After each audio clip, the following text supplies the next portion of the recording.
হাই সকলোকে সুপ্ৰভাত জনালোঁ আৰু মই মন্দিৰলৈ আহিলোঁ আমাৰ ঘৰৰ ওচৰতে থকা শিৱ থানখনলৈ। আৰু যিহেতু মই শনিবাৰে আহিছিলোঁ, মোৰ অকণমান অসুখ হৈ আছে, সেইকাৰণে কেইদিনমান ঘৰতে ৰেষ্ট লৈ যাওঁ।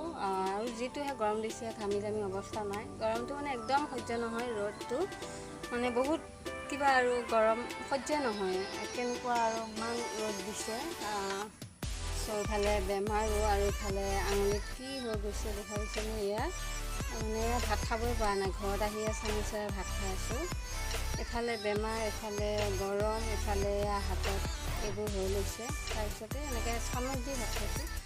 আজি সোমবাৰ, সেয়ে ভাবিলোঁ মই যিহেতু সোমবাৰ দিনটো পালোঁৱেই, এনেইতো পালিবই নাপাওঁ, আৰু 1.5 বছৰ মূৰত আজি সোমবাৰটো পালিব লৈছোঁ। আৰু সেয়া শিৱ থানখন ধুনীয়াকৈ চাকি ধূপ জ্বলাই ইমান ধুনীয়া লাগিছে ন, ফুল চুলেৰে সজায়। আৰু এনেকুৱা দিনত মানে ফুলবোৰ পাবলৈ বহুত ভাল হয়, বহুত ধুনীয়াকৈ ফুলে ন। আৰু মন্দিৰত এনেকৈ ফুল মানে দি বহুত বেছি ভাল লাগে, যেতিয়া ভৰ্তি কৰি দিয়া হয় ফুলবোৰ। আৰু ঠাণ্ডা দিনততো বিচাৰিয়ে নাপায়, ক'ৰবাত এপাহ দুপাহ তেনেকৈ আৰু খালী হৈ থাকে মন্দিৰৰ থালখন। আৰু এতিয়া মানে বহুত ভৰ্তি হৈ আছে ফুলেৰে। ওপৰৰ থালখন আমাৰ গাঁৱৰে খুৰাজনে দিয়ে, আৰু ইয়াৰ তলৰ থালখন ময়ে দিছোঁ। বহুত বেছি ভাল লাগিছে আজি, এতিয়া সোমবাৰটো পালিব পাম। এনেইতো কামৰ কাৰণে ৰাতিপুৱাই যাওঁ, 6টাতে যাব লাগে, 5:30 যাওঁ।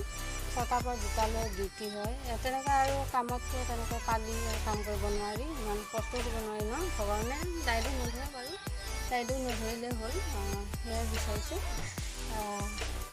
ইমান গৰম, ঘামি জামি অৱস্থা নাই।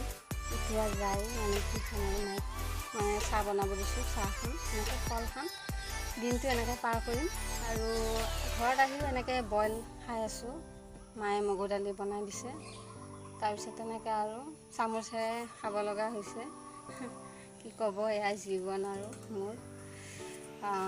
এতিয়াও চেকচেকাই আছে, মানে ৰাতিও শুব পৰা নাই। এনেকৈ শুই থাকোঁতে গাৰুত লাগি মানে নখটো লাগি যায় ন, বহুতবাৰ এনেকৈ সাৰ পোৱা হৈছে। তেনেকৈ আৰু ৰাতিটো এনেকৈ আছোঁ। কি ক'ম আৰু, বেমাৰটো কেতিয়া ভাল হয়, বেমাৰটো ভাল হ'লে আকৌ যাম গুৱাহাটীলৈ। কেতিয়া হ'লে ভগৱানে সোনকালে ভাল কৰি দিলে হ'ল। ভগৱানৰ ওচৰতে আছোঁ, বুঢ়া গোঁসাই থান আৰু বহুত পুৰণি থান, চাকি দিয়ে, সকলোৱে শিৱৰাত্ৰিও পালন কৰে। আপোনালোকেও ভালে থাকক, মোকো ভালে কুশলে ৰাখক, সেয়ে বিচাৰিছোঁ। আৰু চবতে মানে গৰমটো বহুত বেছি দিছে, আৰু ইমান সহ্যই নহয় গৰম। এতিয়া যাই ধুনীয়াকৈ চাহ তাহ খাম, এনেকৈ আৰু দিনটো এনেকৈ খাম আৰু এনেকৈ দিনটো থাকিম। তাৰপিছত ৰাতিলৈহে বইল ভাত খাই আৰু খিনাই শুকাই অৱস্থা নাই, খিনাই শুকাই আৰু কিবা হৈ গৈছোঁগৈ। এইখিনিয়ে আছিলে, বাই।